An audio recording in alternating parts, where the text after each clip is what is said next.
Welcome back, guys, or if you're new to my channel, this is Automotive Anonymous, and today I gotta bring you a very special side-by-side comparison of two Subaru Foresters, but the main difference is one of them's a hybrid, one of them is not.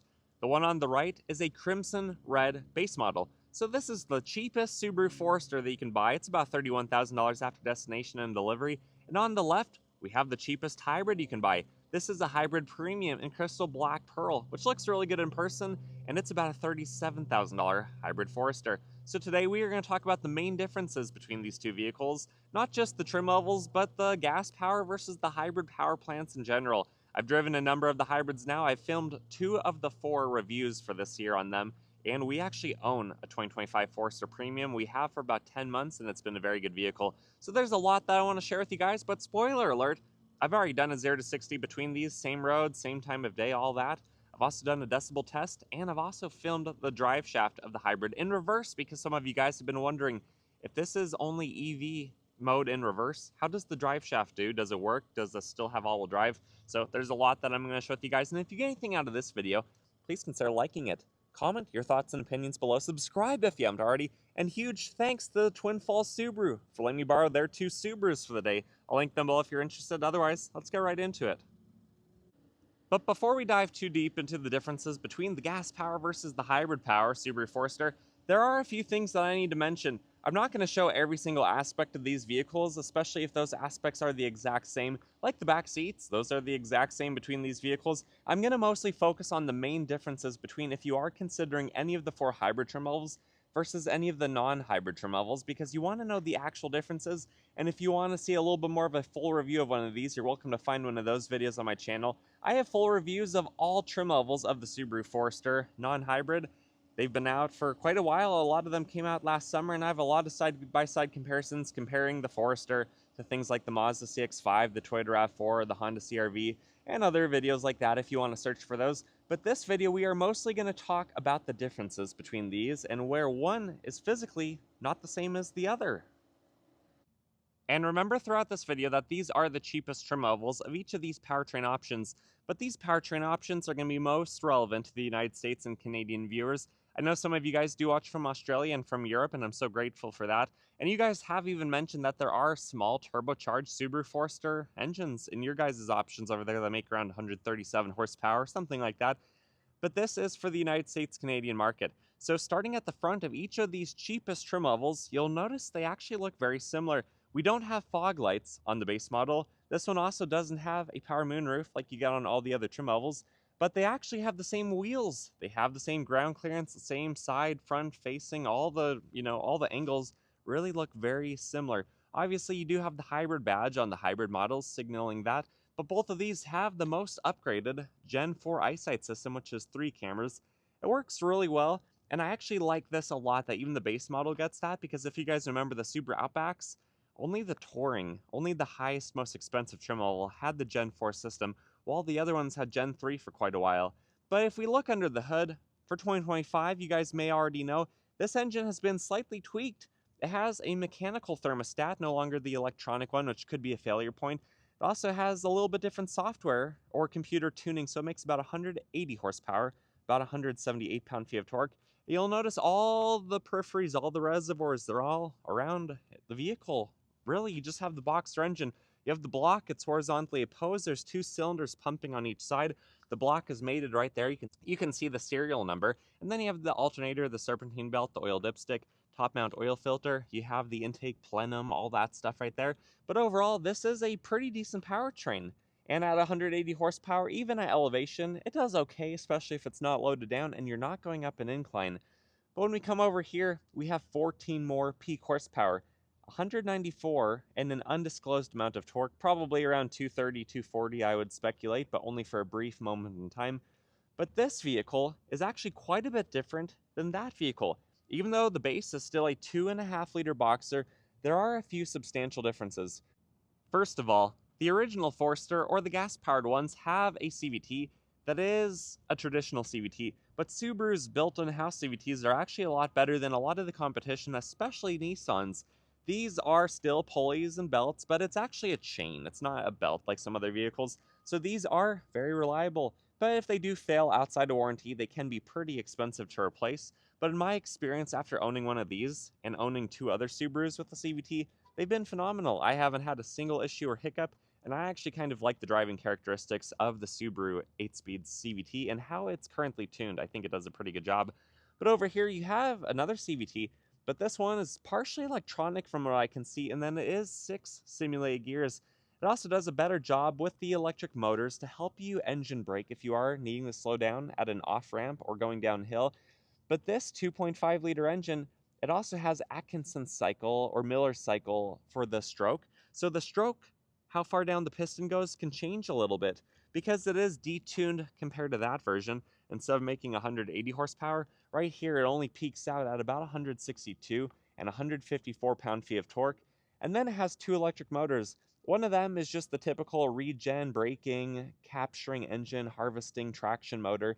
The other one actually gives you some good propulsion. It's a 119 horsepower, 199 pound-feet of torque. So we know that this vehicle at least has 199 pound-feet of torque because hybrids and EVs aren't always rated. I think they're getting better about that now, but it's kind of a disclosed number sometimes. The problem is, this one, when you combined 154 torque, 199 torque, and then 162 horsepower with 119 horsepower, you'd expect, almost 280 horsepower, but nope, it's only 194. And you really only feel the difference in acceleration from 0 to 20 miles an hour. Heck, on the GPS graph I'll show you guys in just a few minutes, look at the numbers from 0 to 10 miles per hour. This vehicle did it about 0.2 of a second faster than that one, but after that, there's not much more gain, there's not much more difference in their acceleration times. And you know what, guys, I'm feeling nice, so I'm not going to make you wait any longer. Let's check out the base model Subaru Forester 0 to 60 right now. 0 to 60 in the regular Forester. Density altitude is about 4,000 feet above sea level. It is in sport mode, traction's off. We'll do a brake rev, let's see what it can do.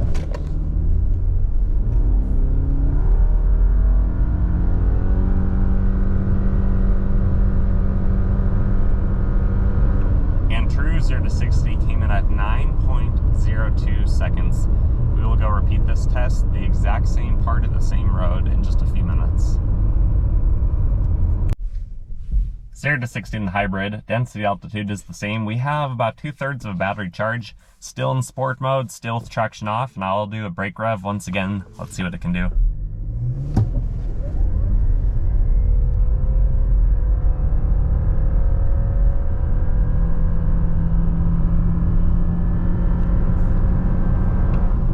And true 0 to 60 came in at 8.72 or 0.3 of a second faster than without the electric power plant. So you guys can see that this one today did a 9 seconds 0 to 60.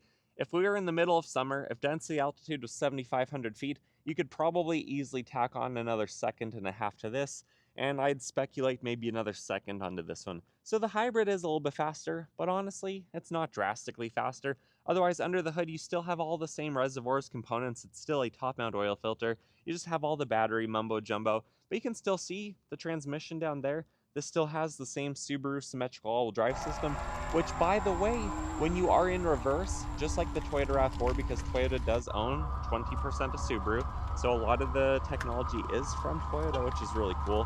When you go into reverse in either of those hybrids, it's actually only using the electric motor.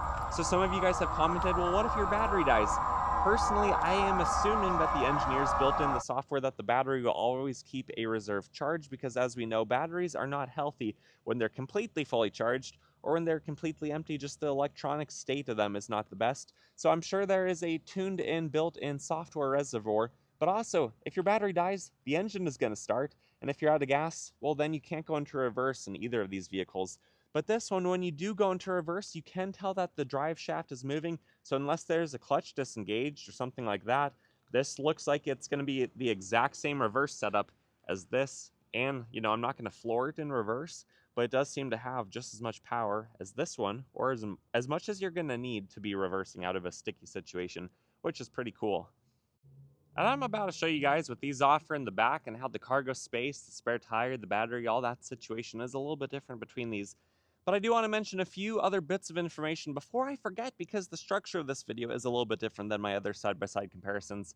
Driving both of these, using the decibel meter on my Apple Watch, which I know that's not the exact same as a true instrument for that measurement, but the hybrid is about 2 to 4 decibels quieter. This one at 60 miles an hour on the same stretch of road was doing about 62, 63 decibels.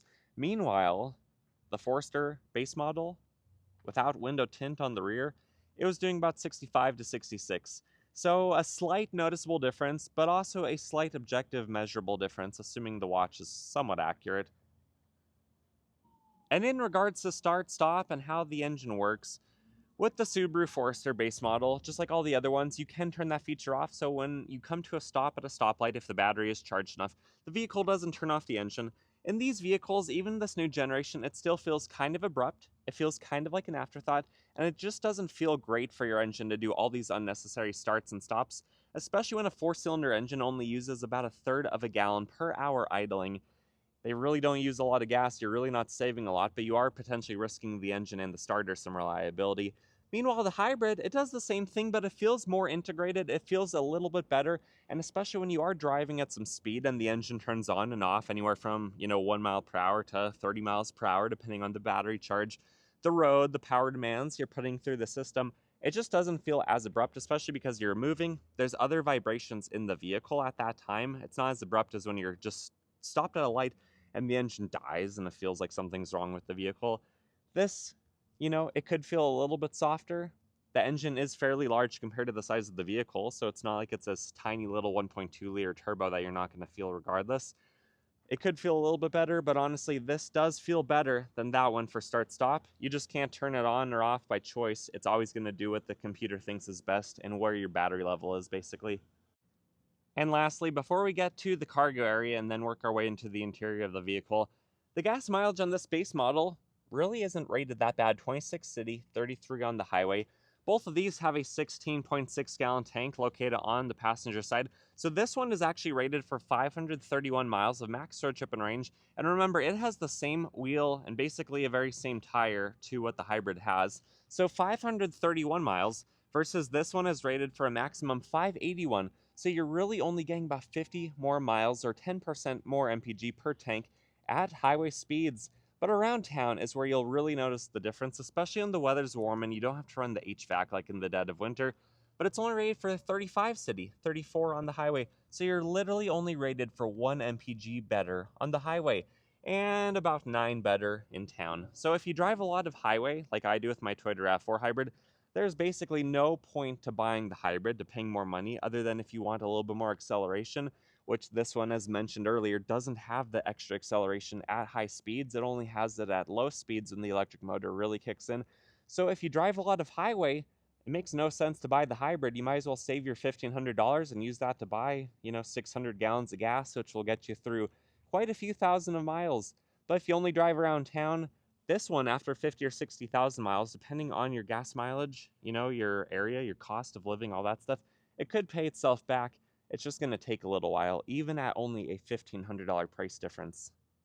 Last thing I'll mention out here, and then I'll finally get going with the interior, is some of you guys have commented about why the heck is there a dual exhaust cutout in the bumper. That could be some of the overseas versions. Maybe those little turbo engines have a dual exhaust. I'm still hopeful that eventually the Turbo 2.4 will come to the United States North American market, but that is an observation, and for those of you who haven't noticed it, I am sorry if this is now something that you can't forget. But because this is the hybrid premium, it comes standard with the power liftgate, an option that you have to pay more for on the premium gas-powered Forester. So again, that's where you start to add up the options that this actually comes with standard, like the power liftgate, like navigation, like a few other little things. And then the actual difference between these two would only be $1,500. So up here, you have lock, you have lower, and you have about 27.5 cubic feet of room. And I've actually gotten this wrong on a number of my Subaru Forester videos. I've said that this, with the hybrid, has less cargo capacity than the non-hybrid. And I think technically it does still, because under the loading floor, you don't have quite the same amount of cargo space. You only have this one little spot.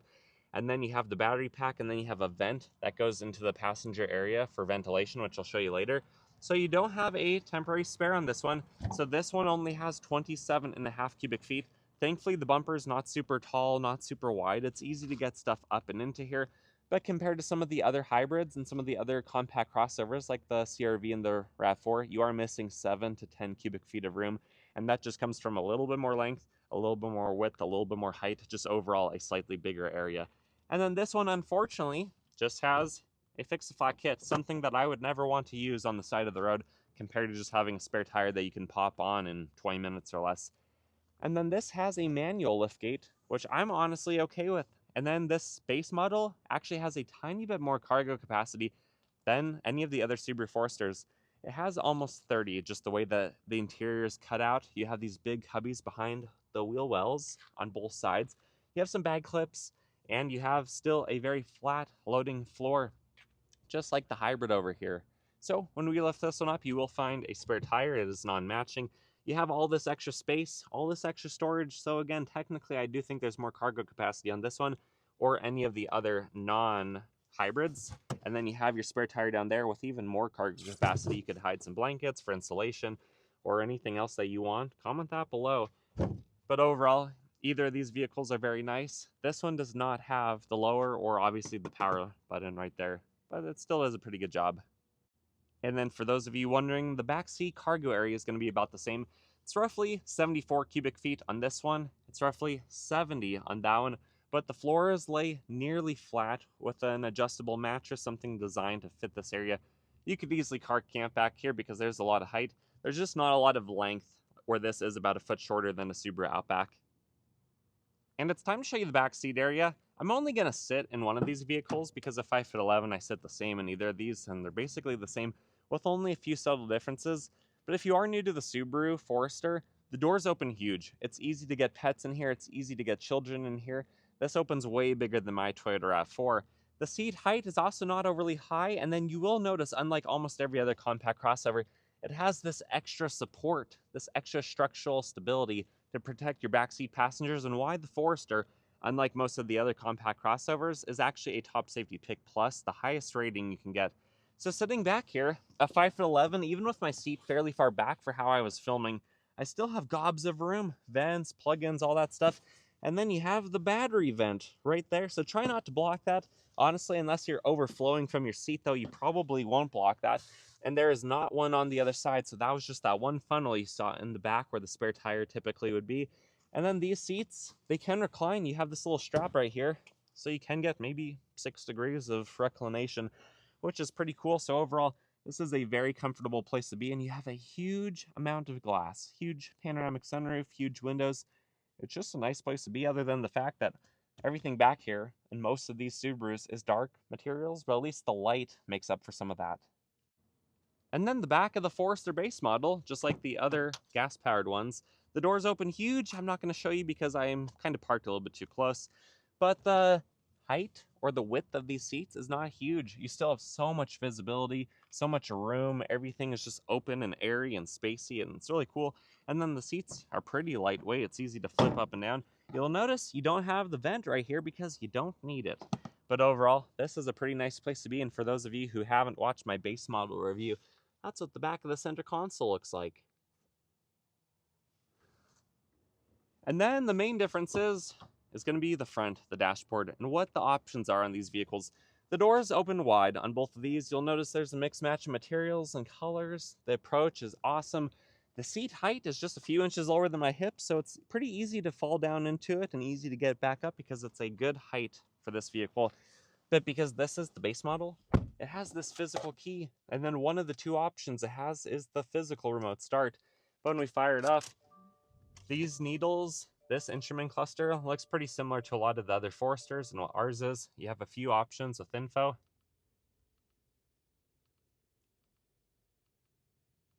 The wheel is not leather wrapped, it's not heated, anything like that. Visibility is fantastic in both of these. The belt line of the vehicle is low. The windows are huge. And then this is the dual screen. It's supposed to be a downgrade. It's supposed to be the cheap option compared to the big 11.6-inch screen. But honestly, I think it works faster than the big screen. So it's really not too bad. You still have Android Auto, Apple CarPlay. No wireless charger, which is a good thing because those usually don't work very well in cars. And then you have one plug-in, an aux, and this is your backup camera. Trajectory lines still move. Clarity is honestly about the same as the other Forester screens. And then center console, everything here is the same. So overall, this looks very familiar, very similar to our Forester, other than ours has the bigger screen. You still have a sunglass holder. Where am I pushing? What am I doing? And then you have some LED lights, and then no power moonroof up top as mentioned earlier. So let me hop out of this and into the other one. The hybrid is actually pretty neat. Door panels, all the materials, everything looks about the same. Remember, this is a higher trim level in addition to being the hybrid, but everything's about the same as the other Foresters. This, though, does have a leather-wrapped wheel. It's non-heated on this trim level, and then these regen braking paddles actually do a really good job of slowing you down. And I have a really good video testing a lot of the features driving of the new Forester, so check out this video after you're finished with this current one. You'll notice you have EV mode. That basically just means that when you have a full charge, you can click on it and it'll drive in EV mode. But honestly, it's a pretty useless button because if it has the battery to drive in EV mode, it's likely already going to be doing that. So you don't really need that button there. And then because this is an Atkinson cycle and it's a Toyota variant, sort of, for the Subaru, it does have a gas door button right there. Otherwise, this is your infotainment screen. So you can go through info for the bottom left display right there. I have been able to drive one of these about 46 miles per gallon, going only 6 miles of range before in one of my tests before I started to get silly with it. Or you can hold the info button and go through your map and go through your safety features, which is pretty cool. And then this is the big 11.6-inch screen. It's not my favorite, but it does the job. And then this one, again, has navigation built in, which is pretty cool. Wireless charger, piano black around the shifter. The backup camera, like I mentioned, because it's a big vertical screen, the horizontal aspect isn't big. That's why this backup camera is basically the exact same as the other one. It only takes up like 40% of the screen. This does have dual X mode. The other one only has single. And then the rest of this is basically the same. But you also have the sunglass holder, and you have the button to slide the power moonroof up top. And with that said, let me hop out and we'll finish this video. My final thoughts of both of these vehicles is they're pretty great. They are Subarus. They do a lot of things well, especially keeping you safe, protecting you and your family, getting you where you need to go because of their awesome all drive system. They're fairly reasonable stock tires. They're great visibility. I mean, they could use a little bit more power. They could use the turbo 2.4 liter as an option out of the Outback and the Ascent. But overall, these are fantastic vehicles. So some of you guys have also asked if it is worth selling your Subaru Forester for the hybrid. Personally, if you've already made your decision, I don't think it's worth it. I don't think losing some value on depreciation and then paying the little bit of a price premium for the hybrid is worth it because these vehicles are very similar. They drive very similar. Sure, the hybrid is a tiny bit quieter. It is a few hundred pounds heavier, so it is more stable and planted on the road, but the downside of that is you're probably going to go through tires slightly faster, and it does have a tiny bit more low-end torque. So sure, for $1,500, if you're going to buy an equally equipped trim level of the Forester with the optional packages to make it only a $1,500 difference, sure, I think that might be worth it up front. You know, after 50 or 60,000 miles of driving around town, you are going to start to make back your money. And then assuming you never have any issues with the battery, you'll start to gain money after that original opportunity cost and all the time it takes to break even. But if you already have a Forester like we do, I don't think it's worth paying a few $1,000s plus the depreciation of a few $1,000s. It's just not that much better of a driving experience. But for $7,000 or $6,000 brand new, this one does feel like it has a lot more than the regular one. But also, the Forester base model has never been better than it is right now, and it is still such an awesome vehicle. So ultimately, the decision is yours, and I highly recommend you guys test drive each of these, even if you don't think you want a hybrid, or if you don't think you want just a gas-powered one. Still test drive it. Just know for yourself, make sure that you experience that firsthand, so that you don't start to question it or wonder down the road after you've already paid the price of buying one of these. And also test drive the competition because you can't go wrong seeing how these compare to their competitors. But I will say, out of my slightly biased opinion, there's a reason why we bought the Subaru Forester over some of the other vehicles I've driven. It's just really good. It's pretty basic. You know what you're getting. Good visibility, a safe, comfortable ride, and it might not get the best gas mileage, especially in the non-hybrid configuration, but it is a pretty dang good vehicle, and there's a reason why people love their Subarus. And with that said, if you guys got anything out of this video, please consider liking it. Comment your thoughts and opinions below. Subscribe if you haven't already. Otherwise, I hope to see you on the next one. Until then, take care.